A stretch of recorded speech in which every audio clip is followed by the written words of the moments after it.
Okay, so hello everyone and welcome. I'm Melany. I guide souls and heal hearts, and today I'm having a heart-to-heart with Richard Grannon, who is an NLP master.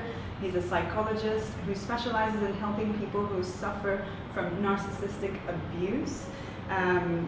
Richard, I know that I don't actually need to introduce you because you have a big following internationally, but for people here in the Middle East, or perhaps some of the people who follow me, they don't know who you are or what you do. How would you introduce yourself to those people that have not heard of you? So those who haven't heard of me, I would introduce myself. I help people who've been the victims of narcissistically abusive relationships to recover, to escape those relationships and to recover from the ill effects, the post-traumatic stress of being in emotionally abusive relationships. Nice. And how did you actually get involved in doing this as a career? Well, originally I'm a self-defense instructor, so I ran a website teaching self-protection, and there was a problem that I had with a lot of my clients where I found that the big issue that they had wasn't that they didn't know how to fight, it was that they didn't know how to assert their boundaries. So they could be very efficient and effective in their professional lives. Some of them were soldiers, some of them were bodyguards, some of them were martial arts instructors themselves, but personally they couldn't handle a simple confrontation with their own kids or with their own wives or husbands or intimate partners. And that happened so often that I thought, I'll make a side project mainly for men to help them learn how to assert their boundaries. That side project was called the Spartan Life Coach. I set up a YouTube channel for that purpose. And then I released a video on the daughters of narcissistic mothers and how a narcissistic mother can affect a daughter. And that video went viral. It got like 22,000 views in 48 hours, because somebody saw it and they posted it on a forum. So then I got a flood of questions through from women who identified as being daughters of narcissistic mothers. And it grew from there. It was a conversation. People would ask me questions. I'd be like, oh, I don't really know what the answer to that is. I guess I'll go and find out. Because I'm a psychologist. I have a degree in psychology. I'm a master practitioner of NLP, as you said. I'm a qualified hypnotherapist. I worked for the probation service in the UK as a cognitive behavioural counsellor. That means I work with people who were going to go to prison if they didn't sort themselves out. Mainly drug addicts. I also worked in the British education system as a consultant and as a seminar deliverer for kids with behavioural problems, teaching teachers how to teach and teaching students how to learn. So I did that for about 5 years. Even though I had that background, I didn't know much about personality disorders because in my degree it was optional to learn about personality disorders, and I was just like, well, I'm not going to do that. I'm not interested in that. So people would ask me questions. I'd go and do the research. Know how to read research papers, that's what the degree gave me, and I just formulated answers to the repeated questions I was getting a lot of, and it grew from there. So when was the turning point? Are you only doing this now, or are you still doing martial arts? Well, the martial arts website is still running. People can still buy stuff from there, tutorials from there, but I haven't updated anything there since 2013. So technically, yes, I'm still teaching self-protection, but I haven't done a self-protection seminar in a good few years now. Okay, and what were your biggest challenges in your career, and the most amazing moments in terms of what you do now and helping people heal from narcissistic abuse? Biggest challenges? I think probably the biggest challenge with the Spartan Life Coach has been that when I first set it up, I didn't understand personality disorders properly, and so I would frequently get people who would come to me who said they were the victims of narcissistic abuse, but actually they were the perpetrators. So there is a thing called a shy, covert or vulnerable narcissist who presents as a victim, but actually they're the perpetrator. So I spent an awful lot of time trying to coach people on a false premise, and that drove me completely bonkers. Wow. Which is what people with NPD and BPD are known for doing. They're known for driving therapists completely mad and exhausting them. Which is why they are, as clients, they're fairly universally loathed, which becomes a problem. So there's like an institutional sort of bias against cluster B personality disorders. And can you tell the difference now immediately? I can tell the difference now, but I don't flatter myself that it's immediate. Sometimes it's immediate. Sometimes there are very clear telltale signs. Like I can sometimes tell from an email. Oh wow. Yeah, there are certain narcissism and its various permutations play out in a way that is very repetitive, that is very predictable, that is very standard. And it doesn't matter what the culture, the race, the ethnicity, the age, the nationality the person is, they all do and say the same thing. How interesting. Yeah, it's like they all go to the same school of demonology. So sometimes yes, but if you flatter yourself that you can always pick it out quickly, then you leave yourself vulnerable to the people who are really good. Okay. Some people are very, very good at presenting themselves as something that they're not. These people would probably vector in more for being psychopaths, because they have the sang-froid, their cold blood to be able to present themselves in a certain way, knowing that it fulfills a long-term aim. Yeah, and it's like a long-term strategy that they use. Yeah. And can I ask you, how have you seen the industry change now? Because there's so many people talking about narcissism, and why all of a sudden now people are becoming aware of it and deciding to heal and. As far like based on what you, because I feel that when you started, maybe not many people were talking about it. Not as many. It really has grown. It's really exploded. And I think when I started, you couldn't say the phrase "the industry" wouldn't apply, whereas now it definitely does. I think there were other people, like obviously Sam Vaknin was the name for internet-based discussion of narcissism. And apart from him, there was also Ross Rosenberg had an active YouTube channel, and then because I think I started talking about it in 2013, but you're right, there wasn't that many, and now maybe there's 15, 20 channels with 50,000 subscribers plus. What I think of that is, I think it's good from the point of view that there's a huge number of people that need help.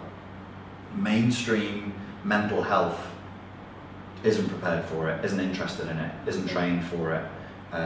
Many therapists don't even acknowledge that MPD exists. Narcissistic abuse is seen as almost being like a conspiracy theory. It's like claiming you've been abducted and anally probed by aliens. Oh wow. Yeah. Some counselors are just like, this isn't a thing, this is a projection, you're imagining it. Yeah, it's kind of, which further compounds the gaslighting. So it really traumatizes the client. For many people, the experience of going to get help for childhood trauma, PTSD, and narcissistic abuse, those three things, becomes a traumatic event. It's a re-traumatization, it's a re-betrayal of something that they've already experienced. So on the one hand, it's good. On the other hand, obviously, the more people who are in it, the less, how should I put it? The moral standards maybe aren't that high. People see it as a quick fix to making money. I've been approached by 30 or 40 people who just outright said to me via email, they would just say to me, sometimes they came up to me in seminars, they said, I want to do what you do. It seems like a really good way of making money. How do I do it? And I'm like, don't fucking do it. Like, don't do it. Please don't do it, because if you do it because you think it's a good way of making money, you're going to suck. And you can't suck with this stuff. There are some issues that are categorized as mental health problems that I do think a compassionate chat with a friendly voice is enough. Like, so there are some things that you can actually get a lot of leeway with just a compassionate chat with a friendly voice. This is not one of them. Yeah. It's like bomb disposal. Like you've got to be very careful which wires you're cutting, and you need to proceed very gently, because if you break rapport with the client when you're pulling them out of the effects of narcissistic abuse, it can re-traumatize them, it can ruin the whole therapeutic process, and it can put them off getting therapy again. So you've got to be very, very careful. So the moral standards have gone down, the academic standards have gone down. I know for a fact that there are people out there who don't have a psychology degree, they've never done any formal counselling, they've never done any kind of formal therapeutic work at all, and they just think, we'll just talk about narcissism. It's like, that's not how coaching and how therapy works. You can't just chat about it. So they just repeat each other. So there's the actual published research on cluster B personality disorders, and then there's the internet-based research, and it's an echo chamber. So people say things that are factually incorrect, and then they just repeat it and repeat it and repeat it and repeat it. Wow. And before you know it, you'll have a bad photocopy that's 5 YouTube channels down, where one person set up and said something wrong, another person copied them, another person copied the copy of the copy, and you've just got people spouting utter garbage. And like clients come to me and they go, well, Richie, the thing is, narcissism is blah blah, and they tell me this bullshit that they've heard, and I'm like, where did you get that from? All narcissists like jazz music and hate dogs. I'm like, what the fuck are you on about? It's nonsense. And I always say to them, which research paper did you get that from? And they're like, I don't read research papers. And I'm like, well, it's not like, you can't just make it up. We don't have the right to just make it up. Yeah. You know, psychology is not fantastic as a science, but it should try and be as scientific as possible. And just making stuff up is really not helpful to the this was clients. actually going to be one of my last questions, but since you're bringing it up, like 2 or even 3 of my abusers were actually healers. Right, it's very common. and- It's more common than not. Yeah, and you can imagine like healers professing like forgiveness and this. So this was really crazy making for me. I became like, paranoid. How can you tell like who's legit, who's not, who's scamming you? With technology and media and people buying followers, like how do you know? Well, it's not that hard to tell. And I also should say that like in the field of neurolinguistic programming, hypnosis, healing, counseling, psychotherapy, these are lightning rod industries for narcissists and psychopaths. So you should, if somebody says they're a healer, you should automatically go, oh, fuck. 90% of the time, a healer is either going to be a narcissist or a broken codependent. Getting into healing, the healing is what I did first. I read the I Ching and tarot cards before I taught martial arts or learned NLP. That was my thing. It was, do you know the I Ching, the Chinese? I do, So that's, I learned how to do that when I was like 11 years old. That was my thing. That was my bag. Then I went on to tarot after that. But I was a damaged codependent. Healers, generally speaking, fall into those 2 categories. Outside of healing, when you get to counseling and psychotherapy, it doesn't get much better. You've got a lot of people who, with a lot of very unresolved issues, open wounds, trying to guide others out of their pain. And it's like, yeah, man, if somebody has an open wound, they can still help you, but knowing what the limitations of that are and having the humility to say, okay, I can take you this far, but I can't take you over there, it's difficult for the human ego to do. But it's not that hard to detect people who aren't sincere. I think it's fairly easy. If you find it hard... Can I just say, like, fairly easy maybe for you who have knowledge, but someone who's just beginning to awaken? Are there any signs that you can share? It's a deeper problem than that. It's a much, much deeper problem than that. If you're struggling to see when somebody's a fraud, it won't be because they're so amazing at tricking you. It will more likely be because your emotional literacy is very, very poor. So you lose touch with your intuition because you lose touch with your emotions. So once you've learned, in inverted commas, that emotion is the source of pain and suffering and chaos, you start to shun them and push them away. If you shun and push away your emotions, your sense of intuition and emotional intelligence goes down. This is what we call in that field neurotic levels of naivety. So you just become the perpetual mark. Me too. So I look back at like my 2 most destructive previous relationships, and I'm like, well, where was the trick? Where was the amazing lie that they pulled? I look back at pictures of them now, and I'm going, I can look at a photograph and go, that person's got something wrong with them. I can see straight away, like that is not. Show me a picture of my ex-girlfriend and I'll go, do you really think that kindness, love, and a relationship based on some kind of concept of fairness is going to come from there? And I just laugh and go, of course not. That person's lost in a story of who they are. They're clearly self-obsessed. They're clearly miserable. So it's a question of, can you see? Can you look at somebody and not project your junk onto them and just look at them? Every narcissistic story I ever went through with every client, and I have coaches who do the same thing now with hundreds of clients, at some point the narcissistic abuser in the early phases will tell you that they're the devil. They always do. They always say, I'm not who I pretend to be, or some variation of it, like I'm really spoiled, I think the world owes me a favour, I always get what I want from people, so on and so forth. silly codependents go, oh, I'll love you better. If I pour enough love into you, everything will be okay. Change. Yeah. But I was more concerned, like I fell for it if someone who has no idea even what a narcissist is, and they go to a healer or even a therapist who's a narcissist. There's no telltale sign, or you just have to learn the hard way. The telltale signs would usually be a lack of congruence. Like if you straight away, if somebody says that they're a psychotherapist, a healer, or a counselor, or a coach, you want to look at who that person is and how they're trying to present themselves. Do you see somebody who is authentic and human and open, or do you see somebody who's playing a role? Okay. And that's a good question to ask yourself. Yeah. Is this person playing a role and trying to be something, or is this just who they are morning, noon, and night? And if they're shifting, if they're role playing, that's not a good sign. Another good piece of advice that I got from somebody else who works in the field is Dana Morningstar, who runs her own YouTube channel called Thrive After Abuse. And she says the red flags of narcissistic abuse are not seen, they're felt. So if you're in touch, if you're in touch with your emotions, you'll be like, yeah, this feels weird. This person feels hokey. If they're making you feel anxious, if they're making you question your reality, if you're going over communications with them, going, what the fuck is that? Like, what's the confusion here? Why has it got to such a messy place?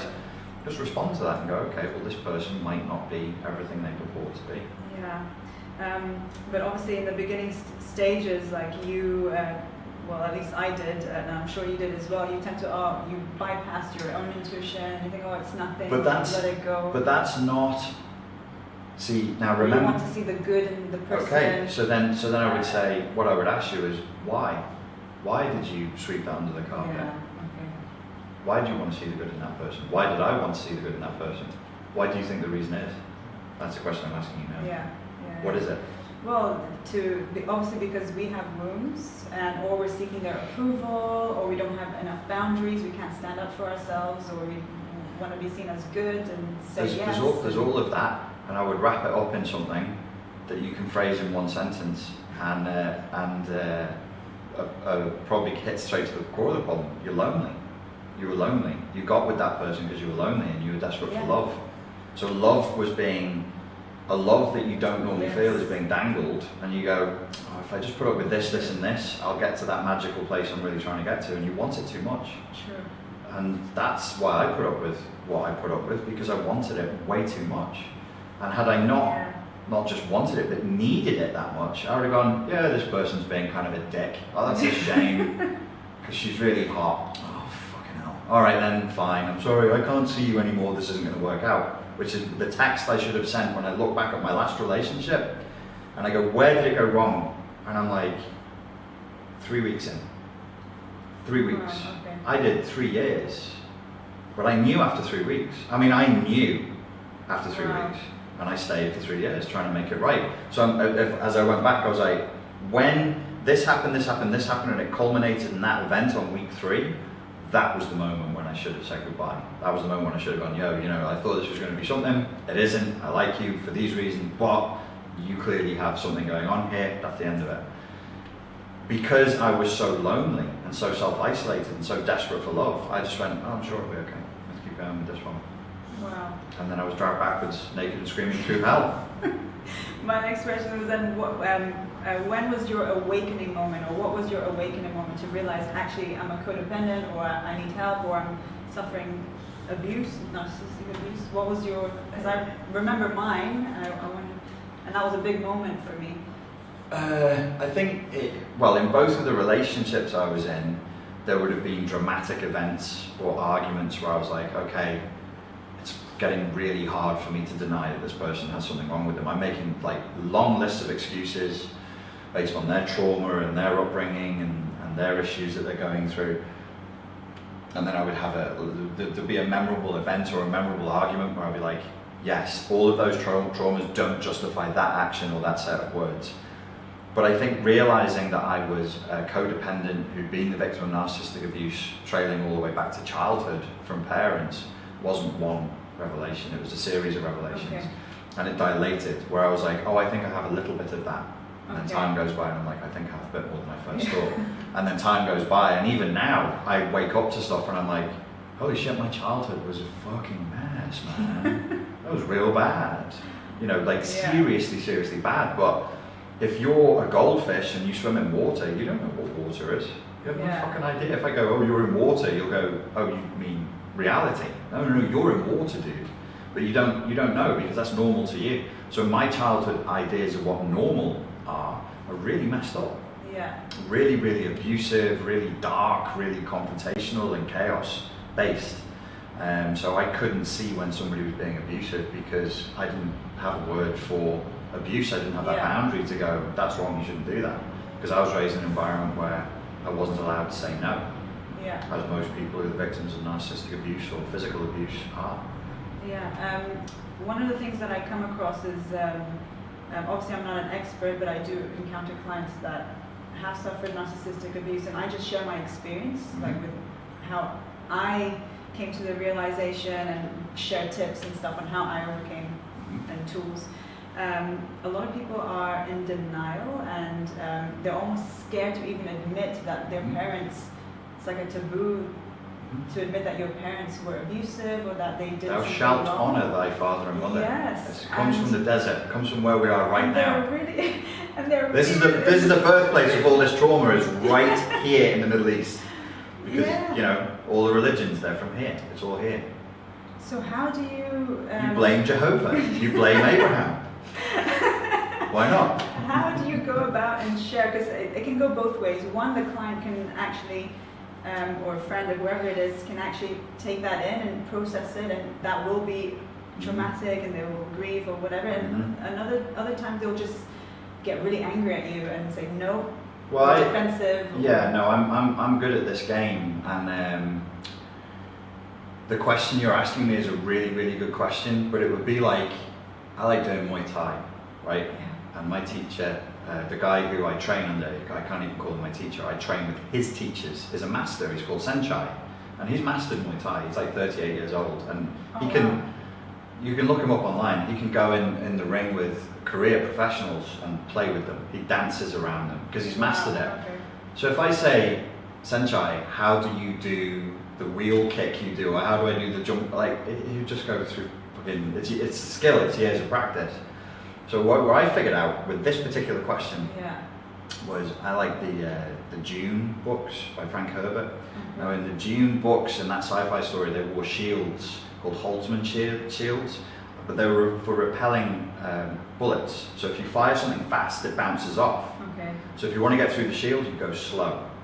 So narcissists, when they want to cut you, they'll get a blade, which is what they do in the Dune world when they're dueling, and they hold the person and they push it in slow, so it goes through the electrical field and stabs them and poisons them. Nice. I like that. Nice. I got my good metaphors down. So I do the same thing. I use the same narcissistic strategy with a client. So I'll hold them, and then I'll pierce it slowly, but I'll laugh and I'll make them laugh. Okay. And I'll be like, why are you in denial about this? Do you not want to tell me about your mummy issues? Is it because mummy didn't love you? And they'll be like, fuck off, no, it's not that. And they'll laugh, and I'll go, look, this is the way it is. Yeah. It's not a nice thing to realize, but I had to do it, you're gonna have to do it, everybody does it. You know, when you go to the doctor, you've got to take your pants off, right? There's going to be some vulnerability here that takes you outside your comfort zone. Maybe, see, this is where you go soft. I'm giving you the tricks now. Yeah, maybe your mother isn't a bad person, but she just didn't quite fulfill your needs as a child. And then I go broad. Then we go broad and we go into philosophy, and I stand next to them. So rather than me confronting them and going, this is the way it is, I go, isn't it interesting? Let's think about kids. A little baby right there, and we both imagine it. So vulnerable, so full of needs, and you know, it's so needy, and it can't express those needs, and if we don't fulfill those needs, it's traumatized.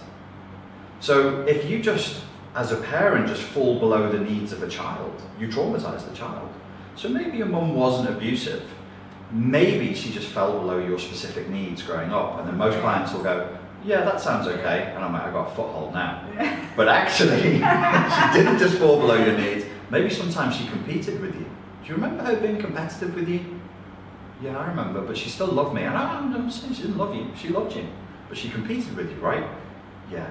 Okay, well, when you compete, every little foothold I get, Right. sneak through. Slowly. You just slowly drive the blade in. I'm like, well, I'm not stabbing you. Just look over here. So they'll go, yeah, she competed with me. And I'll say, okay, well, let's think. Your mother, your father is supposed to be a source of comfort, of warmth, and they're supposed to provide you with the leadership and be a role model for how to be an adult in the world. And instead of doing that, they're competing with you like a child with a sibling. Yeah. How boundary breaking is that? And the client goes, well, that is boundary breaking. I go, how can a child, which is you secretly, Yeah. how can this child that we put over here in our imagination form internal boundaries properly when mummy and daddy not only didn't show how to have internal boundaries, but broke them? Because your mother broke your boundaries sometimes, right? No, she didn't. Do you remember when she used to just burst in your room without knocking? Yeah, that's a boundary break. You remember when she read your phone without asking you? Yeah, well, that's a boundary break. And they go, oh yeah, it's a boundary break. So you've got to be skillful. You've got to be real skillful, because we do, as whether it's coaching or therapy or healing, we do need to lead people. Justify and we excuse our parents' behaviors all the time. But as Jung said, it is the therapist's job to lead the client to the truth. So some truths are totally verboten and haram, and it is haram to not honour thy father and mother. Yeah. So how do we overcome that? You've got to be real careful, you've got to be real skillful, you've got to be good. And it sounds like you just continuously feed that, and like Just- you said, do it Just bombard them. Just bombard them. It's a shock and awe. It's hypnosis, it's NLP, and by the end of it they're switching and they're going, all right, my mum wasn't perfect. And I'm like, I'm happy with that. I don't need you to say. Catastrophic healing. Exactly. But it is, you see, because in order for, and this is something I'm trying to sort of formalize, I'm in the middle of writing a book right now. I discussed with Sam Vaknin, who's if people don't know, he's like one of the world's leading authorities on narcissism. Yeah. He's developed a system for helping narcissists recover from narcissism. I was going to ask you. Oh, you were going to ask me? Yeah, this is my later question, because I saw one of your videos before, obviously many of your videos, that you don't believe they can be healed. Right. So that was my next question. Yeah. It's a good question. But I sat with him in a cafe in London, and this was in the early phases. We'd spoken online, but not face to face, and we'd had one of our earlier chats, and we were just. He doesn't want to tell me, as he shouldn't, like the specifics of what his system is, because it's his system, and that's fine. Sure. But we discussed in general terms what it is, and I'm like, you can map his process of healing narcissism with my process for healing codependency. Really? Yeah, map it. Oh, It mirrors, wow. based on his description, and I've not seen the inner workings of it as yet. But based on his outline of it, I was like, holy shit. We're two sides of the same coin, the codependent narcissist. Of course. One is the That's predator. Why you attract each other. That's why you attract each other, it's yin and yang. One is the predator, one is the prey. But neither is a healthy way of trying to gather love, which is what it's all about ultimately, is trying to control and gather as much love as possible. One by flipping on your back and submitting, and the other one by being the creature that jumps on top and tears the throat out. So I actually think that in order to undo the trauma, because trauma burns into the central nervous system and it literally burns into the neurons in your brain. It creates a neural network that then gets operated like a software system, like a piece of spyware on your laptop, which comes up and comes up and comes up. I kind of need to re-traumatize you to heal you a little bit, because I've got to scratch that record. Now, I don't need to make you feel abandoned and depressed and make you sad and cry, but frequently people will tell you when they've been through a therapeutic process, they do cry. And they do get sad. Yeah. And sometimes they laugh. Yeah. Laughing sometimes is traumatic in inverted commas.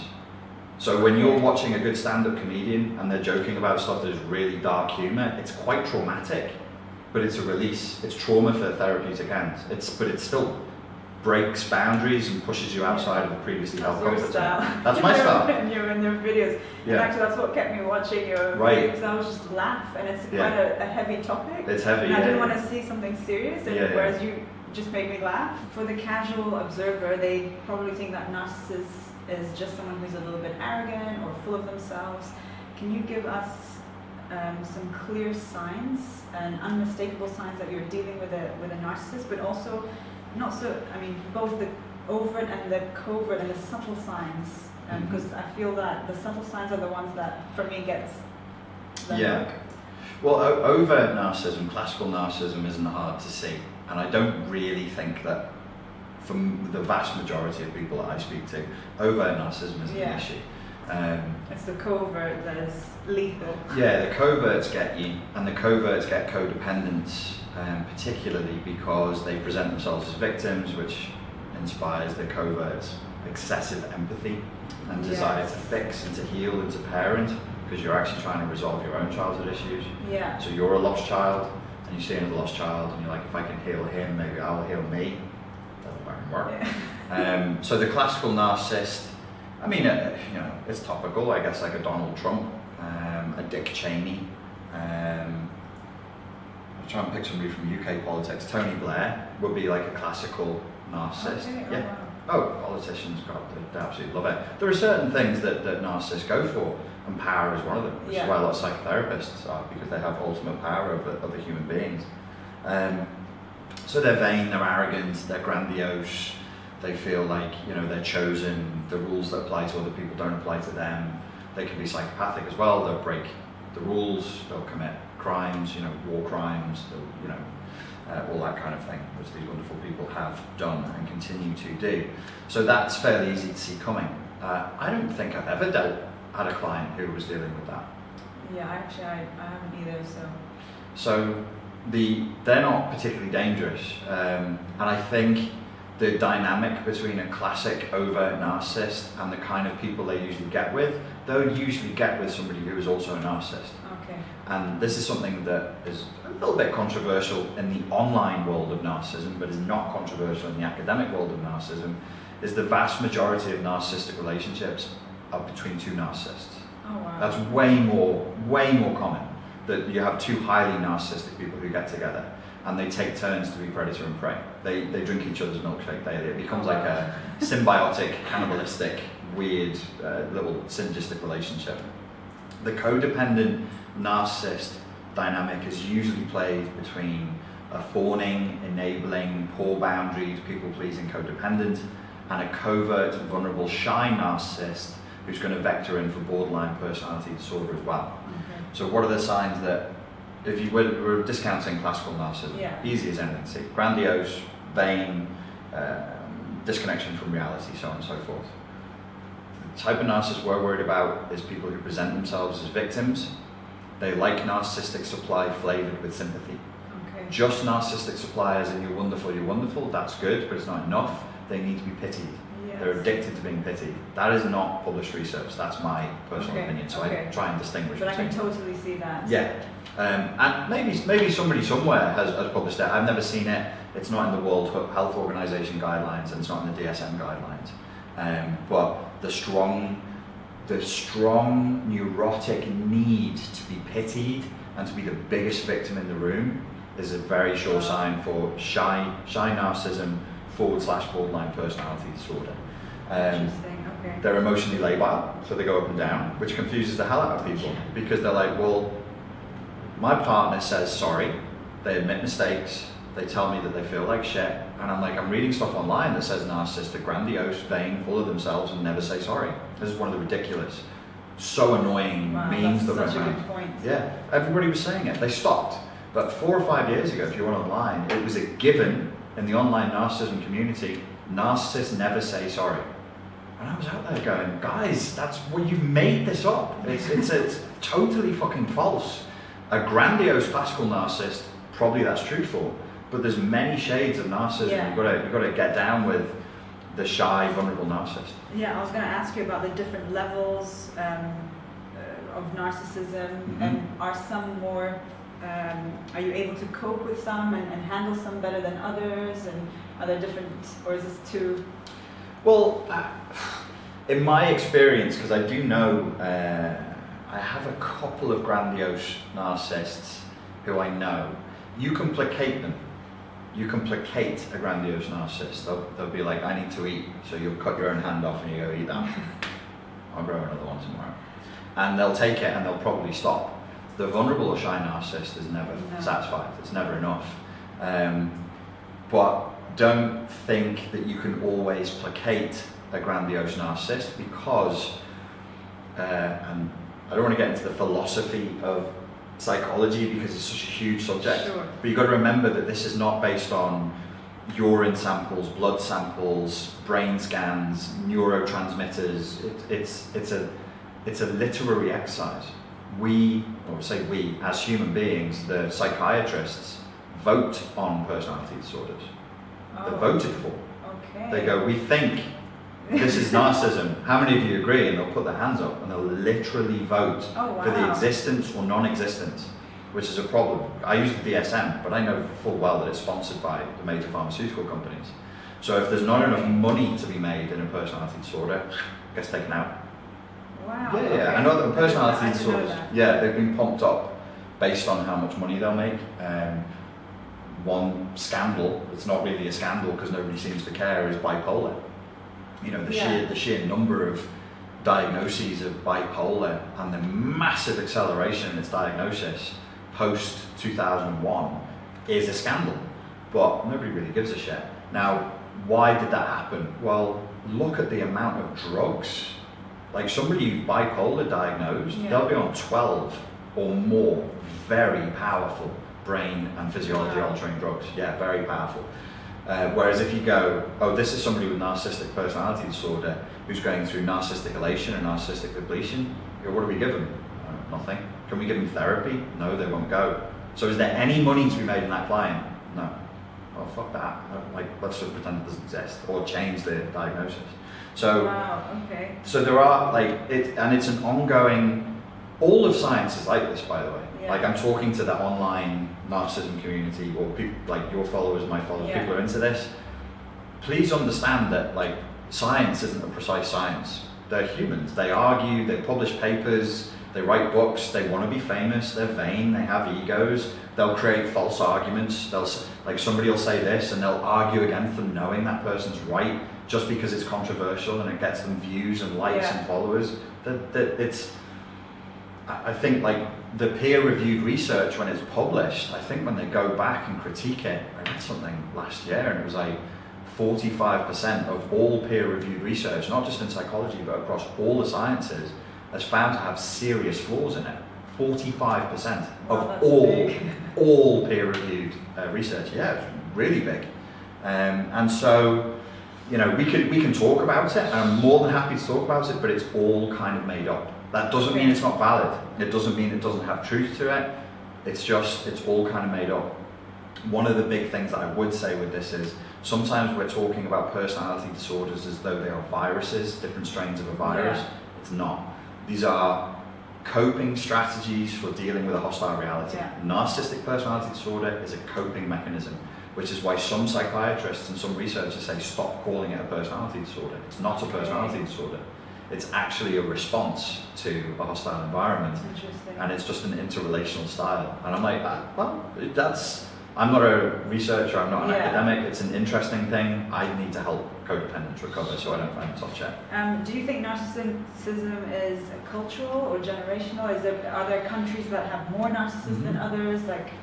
Sam Vaknin introduced me to a term called culture-bound syndrome. There are certain things that may only be defined within certain cultural environments, and he posited conversationally over dinner that maybe NPD as a diagnosis is specific to certain cultures and there are cultures where it can't exist. Interesting. It's again, you know, you go into sociology, anthropology, and how it mixes in with psychology and the philosophy of psychology. And I would say there is value to it. Like the phenomena of serial killers, where does that happen most? Happens most in America. Does America seem to have an obsession with explosive acts of violence? Rape, murder, school shootings, mass shootings, is that a thing? It's not critiquing America, but yes, it seems to happen more there than elsewhere. Why is that? It's a highly narcissistic culture. Doesn't mean it produces a ton of NPDs, but the coordinates of the culture are highly narcissistic. Where we are right now could be argued to be a very materialistic, narcissistic culture, but not the same as America. It has a very patriarchal system, and it might be covert, hidden behind religiosity, submission to God, humility. So you wouldn't know really, because maybe no one would talk about it. It would be harder to see. It would be harder to see. And by the way, I meant to say this before about detecting covert narcissists being healers. Covert narcissists usually have a stick. They have a stick and a hook. The stick is what they beat you with, and it will be spirituality or religion or psychology. I've seen that. Yeah, and they need a stick. The hook will be spirituality, religion, or psychology. So you'll be like, oh, I'm so attracted to this person because they read tarot cards and they understand astrology and they can, that's their hook. They're like, come to me and I'll give you access to all this stuff, but at the same time, that's the stick that they'll beat you with. Grandiose narcissists don't need to do that. Grandiose narcissists don't need tools. They don't need a hook, they don't need sticks. The difference between a grandiose classical narcissist and a covert narcissist is a grandiose narcissist believes that they're amazing and special, and the whole world agrees with them. They're celebrities, they're beautiful, they're rich, they're famous, they're powerful, they're presidents, and everybody goes, yes, yes, yes, you're wonderful. A covert narcissist lives in a state of perpetual resentment because they believe that they're wonderful and special and deserving of better treatment than anybody else, but the world doesn't agree with them. So they acquire tactics and skill sets, they get a hook. They'll be casting directors, they won't be the musician, they'll be the person who owns the studio. They'll be the company director, the distributor, they'll put themselves in positions of power as a gatekeeper. That's their hook. Interesting. Yeah, they're gatekeepers. And the stick that they use will be related to whatever it is they're gatekeeping. But religion is very, very frequently used. So I think the next question I was going to ask you, why do you believe so adamantly that you can't help but change a narcissist? But I think we covered that. If it's full-blown NPD, they've experienced a full-on traumatic break with reality. They live inside of a narcissistic shell, and the child that they are believes that if they come out of that shell, they will die. So you're asking them to let go of a life raft that they've held onto for as long as they can remember being alive, that they think if they let go of, they're going to die. Yeah, you're not. Like, you'd be like, oh, it's better over here, just let go of that life raft. They're like, fuck you. So I wanted to talk about healing. So healing, obviously you're sort of in the business of facilitating healing and teaching and coaching clients. What does healing mean to you? More so, like, is it helping people handle their symptoms and emotional flashbacks? Or is it correcting their behavior? Can we ever fully heal as well? I think healing to me, like handling the emotional flashbacks is necessary for healing to occur. We have to reduce the symptoms, we have to reduce the things that get in the way of healing. Healing itself is a fundamental shift in the person's unconscious map of reality. So their beliefs need to change, their view of the world needs to change, a whole new philosophical perspective needs to be adopted. Otherwise, they're not healing, they won't change. Okay. And you specialize, from what I've seen, I've not coached with you, but I've obviously watched your videos, I bought some of your courses, and it's all, from what I've read, it's about the mind, there's a lot of education. I focus more on inner child, even though I don't specialize in narcissism, I focus more on inner child and emotional processing and healing. I just wanted to know your thoughts on that, and your opinion. More so because based on my experience, I tried the NLP, hypnotherapy, I've done all the training, and it didn't quite work for me. But when I started to do the emotional processing, like grieving, basically, of never being loved or whatever, and grieving the whole reality, that is what really created the shift for me. I just wanted your thoughts and yeah, man, it's necessary. Like, it's absolutely necessary. They won't. Nobody can heal. None of us can heal unless we process the emotions that we have. Like, you can't really live unless you're processing your emotions properly. And a lot of people who've experienced traumatic stress, so basically they have their emotional processing knocked out of them. So that's essential. Grieving, unfortunately, becomes essential. Like, there's no way around it. So the predominant emotion that needs to be processed, ultimately, Pete Walker said this in his book, The Tao of Fully Feeling, ultimately, beyond the sadness, the anger, and everything else, it's grief. Yeah, this is what I found as well. I mean, you can feel worthless and help, but that's not processing the emotion. Like, the underlying of everything, from what I found, is grief. Well, and that can be confusing for people as well, because I've coached people who said, oh, I've already done the therapy, and I'm looking at them going, no, you haven't. I can see it on your face that you haven't. And they'll go, no, I process my emotions. And I'm like, no, you sat in a room with another adult and talked about how you felt. That's not the same thing. And also what I found, I don't know if you found this, is, well, maybe you have, so you can cry from the place of victim and being victimized, or you can cry from a place of acceptance and grief, and it's a very different energy. And I cried a lot of the times from the victim state. Mm-hmm. And I thought that I was processing my emotions, and I wasn't. I was just in that sort of cycle for a long time. It was only, I don't know if you can relate, it was only the energy of the grief was different for me. Yeah, I've never thought about it that way before, actually. I've never heard it verbalized like that. But yeah, if you're crying, I guess if you're still in the story and believing that story and living that matrix, that Inception film, that you're the heartbroken victim of a dark-hearted lover, that's one type of grief. Whereas the grief of, I've never known love. My parents didn't really love me. It's like I've deeper. never known love. And this is just one more manifestation of abusive love in my life. Yeah, that's what needs to be processed. Your dark-hearted lover is it's like a telenovela or something. It's nothing. It feels like the whole world, but it only feels like the whole world because in a very boring and predictable, sadly, sorry, I'm going to better for you, in a very predictable Freudian sense, that's your dad. Like you're crying over your dad, but you're not really accepting that you're crying over the fact that daddy didn't love me. Yes. And he didn't love me at a time where daddy was God. So God didn't love me. Mummy didn't love me when I was 3, which means that the goddess in my life didn't love me, which means that I'm intrinsically unlovable. Oh shit.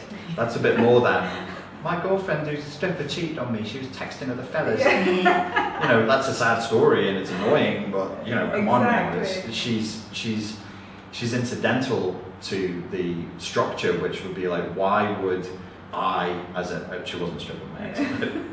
It was done for libel, I shouldn't imply that. But why would I, as an intelligent, emotionally literate, I thought I was emotionally literate, human being, even form such a strong bond and make myself so vulnerable with somebody who clearly presented with so many problems? Like, it doesn't even make sense. So if there's no logic there and that becomes a silly story, that's not what we need to be focusing on. It's like, why would you even do that? It's like, well, my hand hurt when I put it in the blender.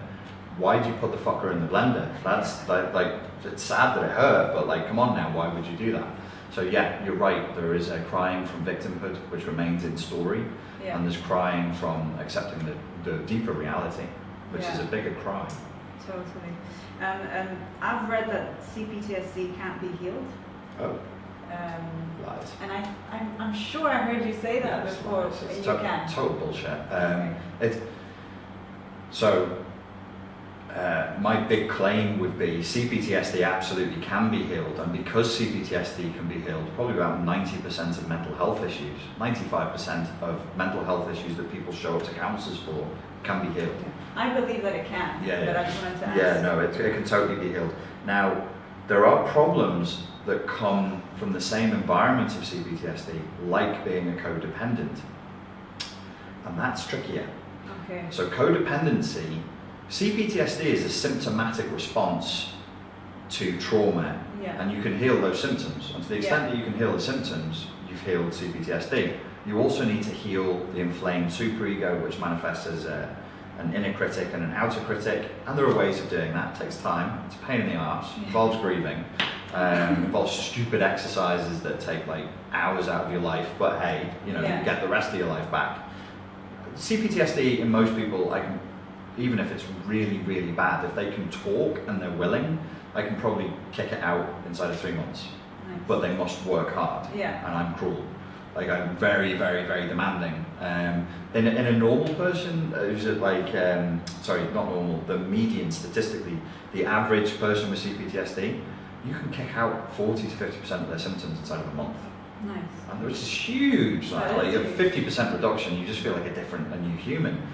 Codependency is a way of interacting with reality, because when you're a child and you're an empty vessel, like this empty vessel here, and reality is not, there's no ego boundaries, and I am learning from before I have an ego that I must sacrifice my needs for the other, that's a deeper problem. Okay. And I'm still, I would consider my CPTSD to be resolved. I used to have rage attacks, I used to have depression attacks, I'd have real trouble sleeping, I had health problems which I didn't even know was part of my CPTSD. I just thought it was genetic, that have gone.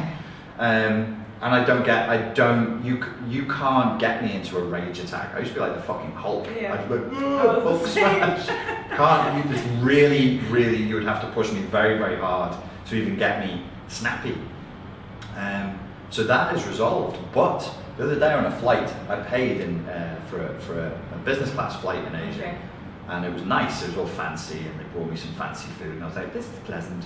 And they handed me this curry, because it's Thailand and it's Massaman curry, and they give me a cutlery set wrapped in a napkin, and they present it to me, and I sit down, and I pull the fork out of the napkin where all the cutlery is wrapped, and I start eating with the fork, and I put curry sauce on myself. I'm like, fuck, why did I do that? And then I looked and I was like, they presented me with a napkin with cutlery, why did you not use it? And my brain goes, I don't want to give them extra work to do. I don't want them to be inconvenienced by the cruel selfishness that I would display by using the fucking napkin they gave me and the knife and fork. I used just the fork so they wouldn't have to clean the knife. And I'm like, my CPTSD may be resolved, but my fucking codependency isn't. Wow. Not at all, not at all. And so that neurotic urge to self-sacrifice for the other. Yeah. I mean, and then logically, I still struggle with that, logically I was like, they're going to take everything that you've used, they're going to open up and clean anyway, even if it's not dirty, because that's what you do in a catering environment. You know that because you've worked in catering. If you've touched it, I've got to open the whole thing, wash that, wash it. I'm like, why would you do that? And I'm sort of tiptoeing around other people still. So CPTSD, I would say to anybody watching, don't be too freaked out by it. It's heavy and it takes some work to resolve, but it's really just a case of adulting. Yeah. Like my CPTSD work with people is I teach people how to adult. I parent yourself, look after your emotions, set some boundaries, say no. When rage comes up, we don't have to become rage, do we? No, we can say no. Because I don't want to have a temper tantrum and break another fucking phone in by slamming it into the floor. Phones are expensive nowadays, man. So it takes time, but not that much time. Codependency is a fundamental mode of interacting with reality based on self-sacrifice. And that, I think, is going to be the next challenge. That'll be something I focus on in 2019. I was going to say, is that your next course? I'm already working on it now. What I'm working on just personally, because I'm always my first guinea pig, is hypnosis. Okay. Which is like, or affirmations basically. Like you can put yourself first. You can actually just. You can use the full cutlery set. Yeah. Nobody's going to die when you use all the cutlery. All that happens is they come and clean it. Like, dude, seriously. So I'm trying to do it from that point of view, but I don't know how long that's going to take. But yeah, people who say CPTSD can't be cured are just lazy. Okay. Do you believe that are there any blocks? What do you believe blocks people from healing from narcissistic abuse or CPTSD? I think the inflamed superego, the inner critic, is the first thing that's going to jump up because, and it's kind of a hard concept to understand. Like superego is a term from Freudian psychoanalysis. So you have your ego, which is your personality, which is your boundary between yourself and reality, and it's who you think you are. Yeah. It's who you think you are. It's not what and who you are. It's just what you think you are. When we read Eastern texts that have been translated from Sanskrit on Hinduism and Buddhism, and they use the word ego, because I was always like, I'm sure they're translating this word wrong. The word is ahamkara. Ahamkara is the Sanskrit word for ego. Aham means I am, and kara is the maker, so it's the I am maker. Wow. So written into their word for ego is a machine that makes up reality, that creates its own self. Oh wow. Yeah, it's like it's the machine that makes me. It's not me, it's the machine that makes me, yeah. Well, they don't say machine, it just says I am maker. It's the I am maker, the ahamkara. So destroying the ego in the Eastern sense makes a lot more sense, because they're just saying destroy that which makes you identify with your story of who you are, not who you actually are. So above the ego is this thing called the superego. It doesn't mean super because it's better or stronger. It means super because it's above. So we're getting translations here from German, and quite old-fashioned German, because of Freud in Vienna at that time. And also he would have used, as every intellectual did, Latin. So it's Yeah. super meaning above, just means above. So you have the ego and the superego. So the ego becomes like the child, and the superego is the parent. And as the ego goes through the world, the superego says, do that, don't do that, do this, don't do that. It's the moral arbitrator of the value system. It's the judge. It goes, that's good for you, that isn't. When it's broken, damaged through trauma, through parents who hit you, ignore you, tell you you're a piece of shit, the superego goes, you're a piece of shit, you're a piece of shit, you're a piece of shit, fail, don't do that, don't try that, it's dangerous, stop it, smack, smack, smack, smack, and it smacks you with bad feelings, it smacks you with shame, it smacks you with guilt. And the rather unpleasant thing I found through trying to studying deeply into CPTSR and trying to resolve it for people is the superego can become so inflamed that its core mission is to destroy you. Yeah. That means you're carrying a passenger. It's not you. It's a colonizer. It's a foreign colonizer that's actually trying to destroy you. That's pretty heavy. That is heavy. And we need to resolve that quickly. I was going to ask you, so I experienced like I guess you can call it like an ego death when I did my shamanic journeys in Brazil. And I actually, so before this, I thought I was quite positive and I thought I was on my journey and being all like, you know, well into my healing, but I was not. And when I did ayahuasca, I don't know how, if you've done ayahuasca or if you're into that at all, but anyway. A lot of acid. So one of the first things that I heard was this voice, and I didn't hear it before because I was meditating and I thought I was like, you know, and the more that I heard this voice, what I resonated with now is like it was my super ego just telling me, you know, you're a piece of shit, you're this, you're that, you're ugly, look at you, who do you think you are? And the more I heard this, the sicker that I felt, and then obviously I threw it up. I don't know if you're familiar with. You poo, you throw up. It sounds wonderful. I can't wait to try it. So I went through all of this, but actually afterwards, as soon as I threw it all up, my mind just went completely silent. And then I was taken to some other like traumas and dealt with it. But a lot of the times people can't hear that, or they're not aware of that. How do you work with that? Yeah, they think it's them. We play games in coaching. A lot of the coaching process that I do with people relies on quite childlike exercises because. Oh really? Okay, interesting. Yeah, it works better. People go into it. It's non-threatening. Okay. Like if you go, we're going to do some psychotherapy today. People are like, oh fucking hell. You go, we're going to try just a little exercise and we're going to see if you like it. But if you don't, then we won't do it. And if you do, then we'll do it some more. And people go, all right then, we'll try that.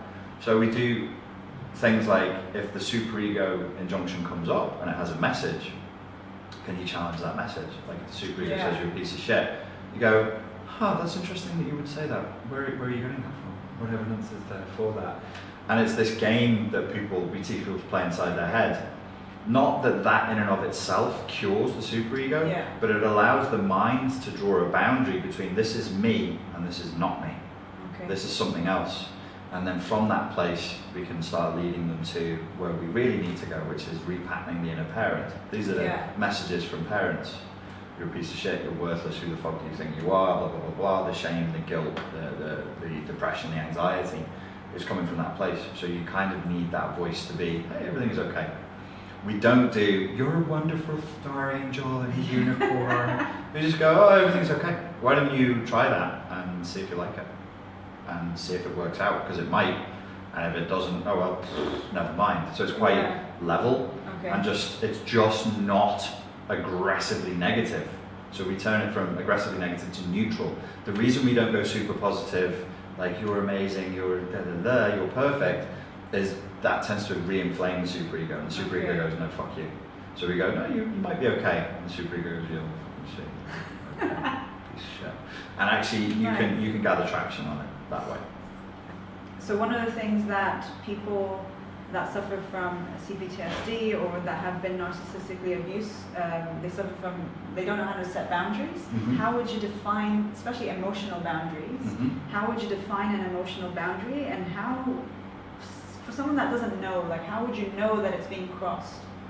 Or is it a feeling again, like you said in the beginning? It's probably a feeling, but you shouldn't just rely on feelings. I would, so let me see, I would try and formulate a well-structured answer. First of all, a boundary is a no.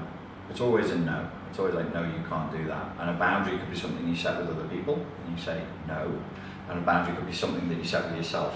You say, no, I have an impulse to do this. And you go, no. It's important to learn how to say no, but to still stay in a good state. So you would say no and smile. You can say no to other people and go, no. No, thank you. Drives me fucking crazy if they have narcissistic personality disorder. If you're like, it does. I'm not going to do that today, but thanks for asking me to anyway. Or with yourself, you don't have to be like, no, that's a fucking stupid idea. Don't do that. Don't ask me again. You can just go, no, we're not doing that, because it's not the best thing to do right now. I think you'll feel better if you do this instead. That's the internal. That's inner parenting. Okay. So you just guide yourself gently in another direction. So that's where boundaries come from, is learning how to say no. But in order to enforce boundaries, you kind of need to know what your core values are, and you need to know what you will and won't put up with. As far as emotional boundaries go, it's a very useful exercise for people to define for themselves in a list format what love is. Okay, this is what I expect love to be, and what love is not. And when somebody goes into I make them do a list on the left. This is what love is. This is what I expect love to be. This is what love is not. When the person you're interacting with is drifting into the right of that list, until this is what love is not. Love is not judgmental, love is not deceptive, love is not two-faced, love is not incongruent. That's when you sort of go, no. But you can say no without going into an emotional flashback of rage or freezing or running away. You can just go, hey, no, this is not cool. And you can open up that conversation. And if the other person can't have that conversation with you, then it's not a good sign. Yeah, and since you mentioned love, I see a lot of clients that, because I have a Healing the Broken Heart program, that's my most popular program, and it's women who have been heartbroken, and often what I find is that they were actually in an abusive relationship and they still think that was love. Mm-hmm. And I have to gently tell them, like, that was not love. Yeah, they might actually be fully trauma bonded to the person who's done that to them. So letting go of that coordinate of what love is would rip the whole book out, which is going to hurt. Yeah, it does. You have to break many people's hearts. Do you believe that a narcissist is capable of love at all? Like even a little bit, or at some moments? No. Because this is what they say. Like, no, but there was love. There was. That's beautiful. I really want to sit down with these people and just touch them on the hand. It's okay. It's beautiful, but stop telling my fucking clients that, because it's not helping anyone. No, love is such a loaded word, and I think it's very, very hard for people to really wrap their heads around it in an adult and realistic way. Are you talking about pair bonding? Are you talking about respect? Are you talking about positive regard? Are you talking about passion? Are you talking about lust? Okay. We need other words for that one word. I think in the Bible, the word love is used, and I think it has this is what I remember from my religious education class when I was a kid, from the Aramaic and the Greek and all the different languages it was translated through. You've got 5 or 6 different words where, in particular, Jesus is saying you should love one another. And it's well, when he uses love here, he's actually saying brotherly or sisterly love. Yeah. It's not lust love. It's not the love. Definitely not the love a mum has for her child. Yeah. This is a different positive. So we need to have those definitions. As to whether, you're saying the word narcissist, I have to be a nerd and go NPD. If the person has NPD, full-blown narcissistic personality disorder, and they're highly likely to be diagnosable, then no, because love requires intimacy and it requires vulnerability, and somebody with NPD is capable of neither, because intimacy and vulnerability are not safe, and NPD is all about garnering safety for me and danger for you. Yeah. When you're off balance and you're in chaos, I feel good. That makes me feel safe. That means you're in control. When you take your power back and you're in balance and you're safe, now I'm not safe. Yeah. I'll be angry with you, or I'll become depressed, or I'll just leave you. I'll leave you before you can leave me. So when people have seen that in a relationship, they're like, why does my narcissist punish me whenever I'm in a good mood? Why does my narcissist punish me when I progress in my career? When I succeed, yeah. That's why. So I know that one of the tactics is to go cold turkey and no contact. If it's an ex. However, if it's your parent, I get a lot of clients that their mother and father are narcissists.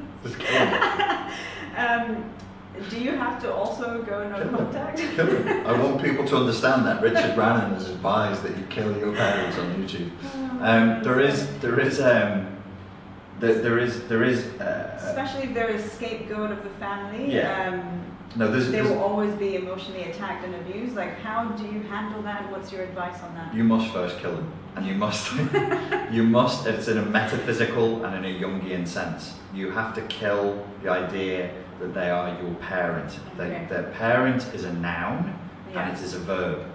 To parent. Just because somebody donated their sperm and their eggs does not qualify them as a parent. Yeah. They're not so biologically, yeah, you spunked me out, but you're not a fucking parent. So Yeah. I kill my parents in that sense. In my Okay. internal world, you are people. I share your Yeah. name. We kind of look the same, unfortunately.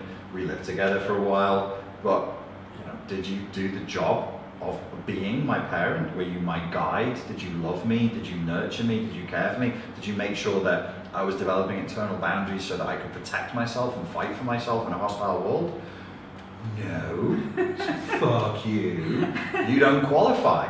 You don't qualify for that role. So in my coaching practice, I do go through a kind of, you mentioned ego death before.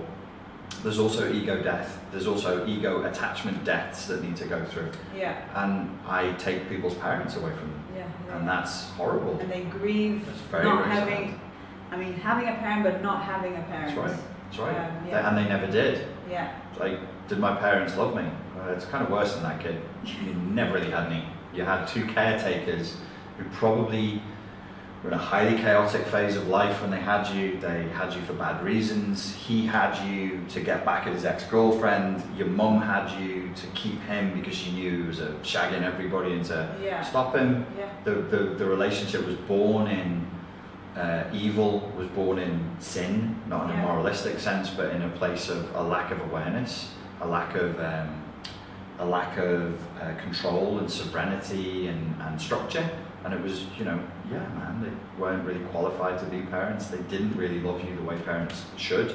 And so to that extent, you've got to kill the idea that they were parents, and you can move forward from there. Okay, so by doing that then and healing your traumas, at least the CPTSD part, can you coexist? Can you live with them in your life, manage them? Well, if they're an asshole, or do you? If they're an asshole, they're still going to be an asshole. I mean, it's like, you're still going to get attacked and. Yeah, and it's hard. I mean, I would say no, just stay away from it. Is it parents you're asking me about? Parents, because a lot of clients, they say, oh, I can't cut my mother out, or I can't cut my father out. They're my mum or they're my dad. And I'm like, well.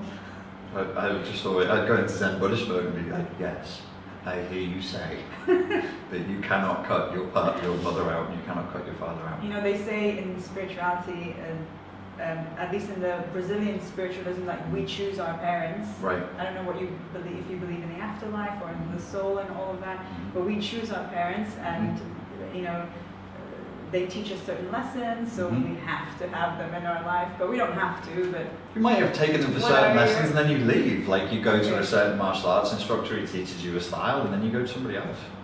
That would be my get out clause from the Brazilian point of view. I'd be like, yeah, sure, I chose them so I could learn this lesson, this, and that. Did I learn these lessons? Now, this is an important point as far as relationships go, whether it's parents, family, or romantic relationships. I do think that philosophically, if not spiritually, we should adopt the position that we're there to learn lessons. Yeah. It's a useful perspective. Yeah. You might go religiously or spiritually. Some people will be like, oh, I don't like that because I'm an atheist or whatever. And I say, well, do it philosophically. Assume you're learning lessons. Make your brain look for the lesson. Whatever that lesson was, learn it. Okay. Learn it and write it in your heart so that you don't have to learn it again and again and again. Because, we only get like 60 good years, 20 crap years after that on the planet, and then done. So don't waste your time. Like, if you're here to learn lessons, learn the lesson, grave it in the heart so you don't have to learn it again, move on. Nice. Don't really kill your parents, So psychology and spirituality, do they go together, against each other? How, in your mind, because I know you're a psychologist and an LP, but I'm a mystic as well. Oh, you are? Yeah, I'm a psychic. No, seriously. I do psychic work with people, that's why it's so tiring. I just lie to them and go, I'm not really. You're playing with me. I'm not playing with you. I've genuinely had work with clients and I'll be like, oh, your daughter wants to be a vet. And I'll go, and then you'll teach your daughter how to be a vet, and they'll be like, how did you know that? How did you know that? No, I think that you can have my background and where I've come from and where this project comes from is from a spiritual place, and I've always been very, very open about this, about my beliefs around magic and spirituality. I keep it off the channel because you keep it very practical. Very like... it's not good. It's not good for my followers, and they want it, and I'm like, I know you want that, but it's not good for you, because if you've got really, really shattered boundaries, you can get lost in these stories, and people want the sound and light show. So I've very, very clearly in my life summoned angels, spoken to them, and then moved on with it. But I'm not talking, I won't talk about it here, because people be like, oh wow, tell us about that. And I'll be like, no, I just sat there looking at an angel, had a conversation with them, and then went, well, I suppose that's done then. And then that was it. I went back to work the next day. And this whole Spartan life coach, people who've been following me for a while will know it was born of an experience with a Sufi master in Malaysia. Oh, was it? Yeah, I was heartbroken. I went to see him, and he was like, oh, you've had your willpower broken. The Malay word for willpower is semangat. He said, you can be my student, and I'll heal you, because I'll pray to Allah for you. And I went, oh, I don't believe in that. Yeah. And he was like, you're a Christian? I went, no. He was like, don't worry, it matters. It will work. It doesn't matter, it will work whether you believe or not, but I need to know you're the right person. So then he took me to a forest in Malaysia. It's crazy sounding, I know. I had to fire an old Malay bow into a target, and he said, if your heart is pure, you'll hit the target. So for an hour and a half, I stood in a fucking field being bitten to death by mosquitoes. I nearly broke my thumb because of this old bow trying to hit the target. And I was like, I'm clearly not pure of heart because I haven't hit it. And he was like, no, you just keep going, keep going, keep going. And I'm like, look at my thumb. It's like twice the size it should be. It's going black. And he was like, oh, just keep going. So I did it. And he said, okay, yeah, we're done. I hit the target eventually. And he went, okay, we're done here. I said, what happens next? He said, oh, don't worry. I was like, when am I going to see you again? And he was like, smoking. He was like, I teach you in your dreams. I teach you in your dreams. And I went, oh, fucking hell, what am I doing? Why did I do this? And then that night he came with his masters in my dreams, and they started teaching me, and they taught me every night for 12 months, and we built, the dream was the building of a craft. It was a building of like a plane together. And we had to do weird shit to make that happen. Amazing. Yeah, well, is it? I don't know. I mean, it could have been some fucking nonsense. I could have made this up. You could have made it up. Yeah. I could be, I was really, really damaged and suicidal at the time, and I did meet this guy, but I was so open to suggestion, and it was preloaded, because I have a Silat instructor. He's so funny. He's this white guy from Nottingham, and he looks like an accountant. And I say that to his face. And he's amazing at martial arts. Amazing. Really? He's a true master.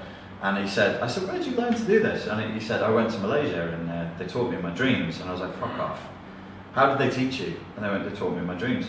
He said, I wasn't shown a single move in Malaysia. All they made me do was pray. He was a Christian in a Muslim community, and they made him pray.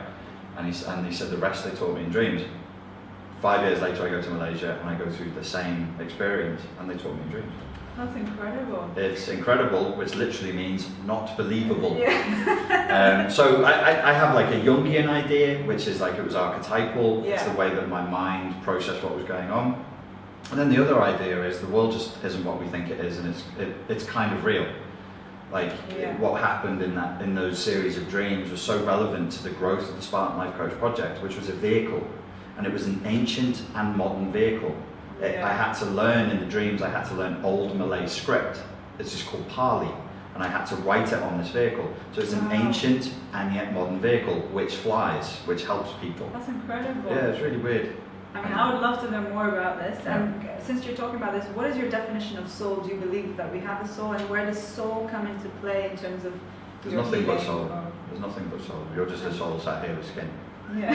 That's it. I'm a soul sat here tipping coffee with fingernails and thinking I'm a human, and there's nothing but soul.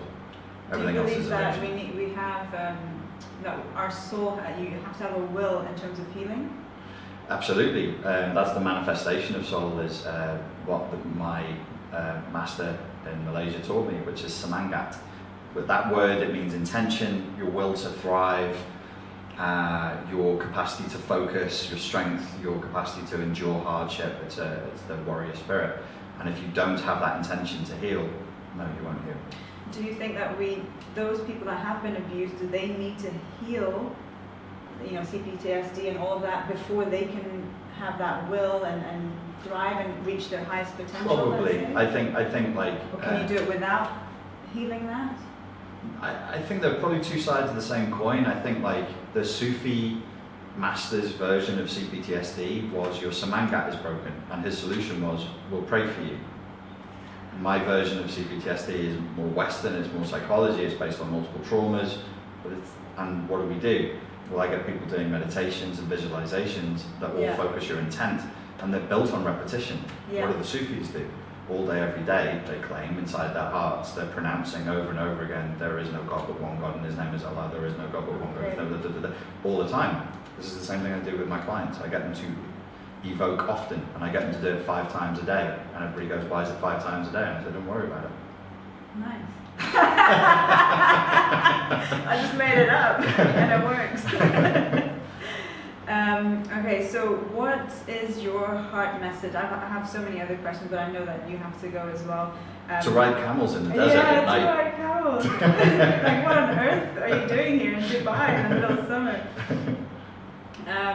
What is your heart message to the world, and especially for those people that are suffering from, the effects of narcissistic abuse? I know that you have loads of it, but do you have one message? I guess my message would be hope. Like, have hope, take heart, don't give up. There are solutions. Vaknin is the name of the Sufi instructor. I said, why do we learn how to use a bow and arrow? He said, because I need to teach you to fight the demons of the apocalypse. And I went, what? And he said, yeah, he said guns won't work, but the bow and arrow works. I was like, all right, dude. So yeah, my heart message is, if people say, like, what are you supposed to be doing? I'm here to help people fight the demons of the apocalypse. #lol. Yeah. And I don't know what else to say, like, because there's the intent to, like, help people overcome trauma and all the rest of it, but we are living in a time where those different frames of reality are clashing, and because of that clash, it's gonna create new options, and it's gonna open things up. So there will be a new spirituality that evolves from this period. Okay. It is evolving. It is happening now. Awesome. Maybe in our next Heart to Heart, we can talk about more about that spiritual side. Mm-hmm. And my last question: what's next in terms of your career or your life, or what's your? I think the very, very next thing is I need to finish the book I'm writing, and I'm working on a documentary that will help adolescents deal with mental health issues, and is focused on preventing teen suicide, because that's unfortunately a phenomenon that's spiking. Is young people are looking at the world, looking at their lives, and deciding to check out. So we're going to have a look at that and see if we can help people to suffer less. Awesome. Maybe that's my message to the world: is there are methods of suffering less, and to fight the demons of the apocalypse. You got any more questions? No, unless you have anything else that you want to share. No, I think I've probably shared way more than I should have done. And thank you so much for your time. No problem. Thank you for sharing, and I hope we can do this again. That'd be cool. And for all the people watching, I'm going to put all the links to Richard's your Spartan Life Coach website, your YouTube, and your future courses that you have. I'll put them all. Just send them to the YouTube channel, straight to the YouTube channel, and then they can listen to me. And if they like it, they'll come across from there. Awesome. Thank you. Thanks, guys.